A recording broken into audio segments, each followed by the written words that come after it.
एक जादूगर था जिसके पास एक जादुई चटाई थी। वो पल भर में उस पर उड़कर कहीं भी पहुंच जाता था। वो सिर्फ उड़ता ही नहीं था, बल्कि अपनी जादुई शक्तियों से वो किसी को भी अपना गुलाम बना लेता था। उसने आसपास के कई राज्यों के राजाओं को अपने वश में कर लिया था और उन्हें कठपुतलियों की तरह नचाता था। वो राजाओं को आपस में लड़वाता था, जिससे मंगल देश की प्रजा में बहुत अशांति और डर का माहौल था। ये बात मंगल देश की एक छोटी लेकिन बहुत ही समझदार बच्ची समेका को पता चली। उसने सोचा कि अगर इस जादूगर को खत्म नहीं किया गया तो मंगल देश कभी शांति से नहीं रह पाएगा।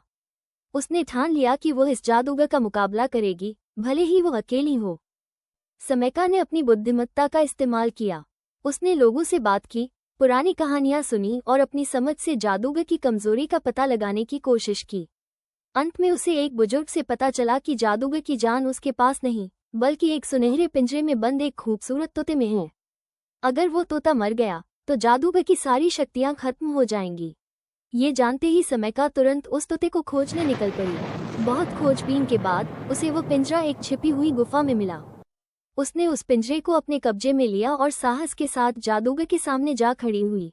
जादूगर अपनी जादुई चटाई पर बैठा राजाओं को आपस में लड़ने का आदेश दे रहा था। तभी समेका ने ऊंची आवाज में कहा, जादूगर, अपनी यह सब शरारत बंद करो। इन सभी राजाओं को अभी के अभी आजाद करो। जादूगर हंसने लगा और बोला, तुम एक छोटी सी बच्ची मुझे रोकने आई हो? तुम्हारी इतनी हिम्मत? तब समेका ने पिंजरे में बंद तोते को दिखाते हुए कहा, तुम्हारी जान इस तोते में है ना? अगर तुम मेरी बात नहीं मानोगे तो मैं इसे मार दूंगी और तुम्हारी सारी शक्तियां खत्म हो जाएंगी। जादूगर ने जब अपने प्राणों को खतरे में देखा तो वो डर गया।